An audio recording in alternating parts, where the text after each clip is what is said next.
అలంకరించినటువంటి పెద్దలు శ్రీ ఆలపాటి రాజేంద్ర ప్రసాద్ గారికి, నజీర్ గారికి, మాధవి గారికి, మన అతిథైనటువంటి రవినాయుడు గారికి, అదేవిధంగా కోవెలమిడి రవీంద్ర గారికి, కార్పొరేషన్ చైర్మన్ ప్రభాకర్ గారికి, హరిబాబు గారికి, ఈశ్వర్ గారికి, అదేవిధంగా అధికారులు తమీం అన్సారీ గారికి, మయూర్ అశోక్ గారికి, భరణి గారికి, అదేవిధంగా జనసేన జిల్లా అధ్యక్షులు గాద వెంకటేశ్వర్లు గారికి, అనేక నాయకులకు, గుంటూరు వేదిక ముందున్నటువంటి మా గుంటూరు ఆత్మ బంధువులకు అందరికీ కూడా మనస్ఫూర్తిగా ధన్యవాదాలు తెలుపుతా ఉన్నాను.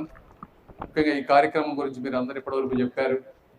క్రీడలు అనేది ఈరోజు అత్యంత ముఖ్యమైనటువంటి విషయం.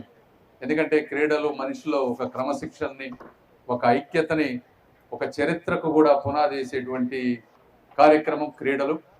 ఈ సెల్ ఫోన్ యుగంలో క్రీడలు మర్చిపోవడం వల్ల ఎంత ప్రాబ్లం అవుతుందో మనం అందరం చూస్తూ ఉన్నాం. అయితే అదేవిధంగా ఈ స్టేడియం కూడా విపరీతమైనటువంటి చరిత్ర ఉంది. ఇక్కడ కూర్చున్న వాళ్ళందరికీ తెలుసు. ఆ రోజున ఉన్నటువంటి ముఖ్యమంత్రి గారు కాసు బ్రహ్మానంద రెడ్డి గారు చేసినటువంటిది. అన్న నందమూరి తారక రామారావు గారు ఆ రోజు ఈ స్టేడియాన్ని ఓపెన్ చేశారు 1983లో.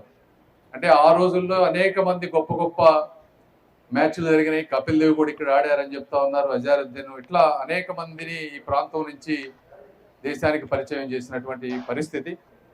అయితే గత 20 సంవత్సరాల్లో ఇదంతా పాడుపడటం కానీ, దీన్ని చేయడంలో కష్టం అవటం కానీ, నిధులు లేకపోవటం కానీ, రకరకాల కారణాలతో ఆగిపోయింది.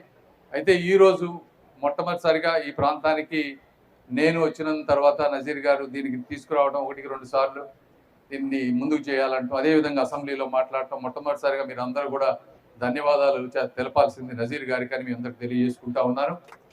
అదేవిధంగా ఈరోజు ఈ కార్యక్రమం అంటే నేను కూడా వాళ్ళు చెప్పింది వాస్తవం. 170 కోట్ల రూపాయలు పెట్టి డిపిఆర్ పెట్టి అంతా చేద్దాం అనుకున్నాం. అయితే ఎంటైర్ ఇండియాలోనే ఉన్న బడ్జెట్ 2000 కోట్ల రూపాయలే ఉన్నాయి కాబట్టి గుంటూరుకి 170 కోట్లు ఇవ్వడం సాధ్యం కాదన్నారు. అందుకని మనం 14 కోట్లు తీసుకొచ్చాం. అదేవిధంగా స్టేట్లో రవినాయుడు గారు కానీ, స్పోర్ట్స్ అథారిటీ వీళ్ళు కూడా వర్క్ చేసి ఇంకొక 70 కోట్లు ఎన్నో 4 ప్రాంతాలకు తీసుకొచ్చారు.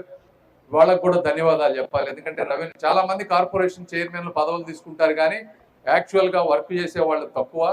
రవినాయుడు గారు కూడా ఆ విధంగా అభినందించాలి. యువకులు ఎన్ఆర్ఐల దగ్గరికి వెళ్ళటం కానీ, సిఎస్ఆర్ ఫండ్స్ తీసుకురావటం కానీ, అదేవిధంగా ఢిల్లీ రిపీటెడ్గా రావటం కానీ, వచ్చి స్పోర్ట్స్లో ఆయన మార్కు చూపించాలని వారు కష్టపడతా ఉన్నారు. వారికి కూడా ప్రత్యేకంగా ధన్యవాదాలు తెలుపుతా ఉన్నాను. అదేవిధంగా భరణి గారి గురించి చెప్పారు. వారు కూడా యాక్చువల్గా నాకు 10 రోజులు పని ఉందంటే చేసేద్దాం సార్, ముందు తొందరగా అయిపోతుంది, వర్క్ అవుతుంది అని చెప్పి వారు కూడా ఈ కార్యక్రమాన్ని, అంటే ఇదంతా పాడుబడిన ప్రాంతంలో ఉన్నా కూడా కరెక్ట్ 1 వీక్లో అనుకున్న 1 వీక్ లోపే నీట్గా క్లీన్ చేసి ఇక్కడ శంకుస్థాపన చేశారు. వారు చెప్పినట్టు వారు కూడా స్పోర్ట్స్ ఆడతారు కాబట్టి వారి దగ్గరుండి వారి హయాంలోని ఈ 1 yearలో దీన్ని మంచిగా ఎక్కడ క్వాలిటీలో కాంప్రమైజ్ అవ్వకుండా అనుకున్న విధంగా కడతారని నేను భావిస్తా ఉన్నాను. తప్పకుండా వాళ్ళు చేస్తారు. అదేవిధంగా అసలు ఈ కార్యక్రమం మొత్తానికి కూడా అసలు ఈ డబ్బులు ఇవ్వటంలో ముందు చెప్పాల్సింది చంద్రబాబు నాయుడు గారు. ఎందుకంటే నేను డిపిఆర్లు చేయించినా కూడా అమెరికాలో ఉన్న నన్ను పట్టుకొచ్చిన వ్యక్తి గౌరవ ముఖ్యమంత్రి గారు నారా చంద్రబాబు నాయుడు గారు. ఆయన ఈరోజు నన్ను తీసుకురాకపోయి ఉంటే నేను ఇక్కడికి వచ్చేవాడినే కాదు. అదేవిధంగా మీరు చూస్తే అంటే కూటమి ప్రభుత్వం రాజకీయాలు ఉంటాయి కానీ ఒక సమగ్రంగా డెవలప్ అవ్వాలంటే కేవలం ఇంజనీరింగ్ ఉద్యోగాలు, సాఫ్ట్వేర్ ఉద్యోగాలు కాదు. ఈ రోజున టూరిజంని ఒక ఇండస్ట్రీ లాగా తీసుకుని 50,000 రూమ్స్ వచ్చే విధంగా టూరిజంని, ఈ విధంగా స్పోర్ట్స్ని ఎక్కడికక్కడ డెవలప్ చేసే విధంగా అనేక రకాలుగా గౌరవ ముఖ్యమంత్రి గారు కష్టపడతా ఉన్నారు. అందులో భాగంగానే మేము కూడా ఈ విధంగా వర్క్ చేస్తూ ఉన్నాం. వారికి చెప్పాలి. రెండోది స్పోర్ట్స్ మినిస్టర్ మన్సుఖ్ మండవ్య గారు, అదేవిధంగా మేము ఏది అడిగినా కూడా చెయ్యండి అని చెప్పినటువంటి నరేంద్ర మోదీ గారు, వీరందరికీ కూడా నేను మరొకసారి ధన్యవాదాలు తెలుపుతా ఉన్నాను.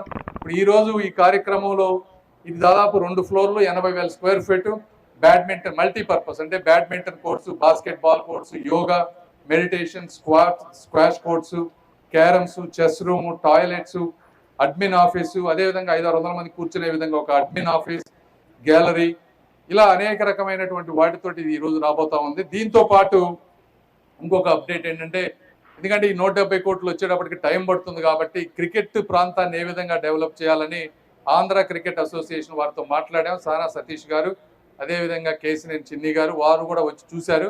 చూసి క్రికెట్ స్టేడియం వరకు వారు డెవలప్ చేస్తానని మాట ఇచ్చారు. వారు కూడా దానికి త్వరలో ఇంకో కార్యక్రమం పెట్టి ఈ సెంటర్ పార్ట్ని క్రికెట్ స్టేడియంగా డెవలప్ చేసి ఈ ప్రాంతంలో జిల్లా స్థాయి రంజీ స్థాయి మ్యాచ్లు ఆడే విధంగా క్రికెట్ స్టేడియంను కూడా ఇంకొక 1.5 ఇయర్లు అది కూడా దీంతో పాటు తీసుకుంటామని మీ అందరికీ తెలియజేస్తూ ఈ కార్యక్రమం అంటే ఎండలు ఎక్కువగా ఉన్నాయి, నాకే ఇంత ఎండగా ఉంటే మీకు ఇంకా ఎక్కువ ఉంటుంది, మాట్లాడాలని ఉంది. కానీ జగన్మోహన్ రెడ్డి గారి గురించి కూడా మాట్లాడదాం అనుకున్నా. 2 నిమిషాలు. మొన్నేమో మైండ్ సెట్ గురించి మాట్లాడారు, అంటే మాకు మైండ్ సెట్ బాగాలేదని. నిన్నేమో చంద్రబాబు గారిని ముఖం గురించి మాట్లాడారు. జగన్మోహన్ రెడ్డి గారికి ఇదే చెప్తా ఉన్నా, మీకు ఉంటే రాష్ట్రం మీద అభిప్రాయం ఏదన్నా ఉంటే రాజకీయాలు మాట్లాడండి, సబ్జెక్ట్ మాట్లాడండి, అంతేగత వ్యక్తిగతంగా ఏది పడితే అది మాట్లాడితే మేము కూడా మాట్లాడొచ్చు. ఫిజికల్గా బాడీ షేమింగ్ కానీ ఇవన్నీ కూడా ఆ చంద్రబాబు గారి మొహమే తెలుగు జాతి ఈరోజు ప్రపంచంలో తలెత్తుకునే విధంగా చేసింది జగన్మోహన్ రెడ్డి గారు. మైండ్ సెట్ గురించి మీరు మాట్లాడతారు, ఎవరిది మైండ్ సెట్ ప్రాబ్లం అని నేను ముందే చెప్పా. ప్రజావేదికను కూల్చిన మైండ్ సెట్టా, లేకపోతే పాస్ పుస్తకాలపై బొమ్మేసుకున్నది మైండ్ సెట్టా? ఎవరిది మైండ్ సెట్? మాస్కులు అడిగిన పాపానికి ఒక వ్యక్తిని సైకోగా చిత్రీకరించి చంపింది మైండ్ సెట్, ఎవరిది మైండ్ సెట్ అని అడుగుతాను.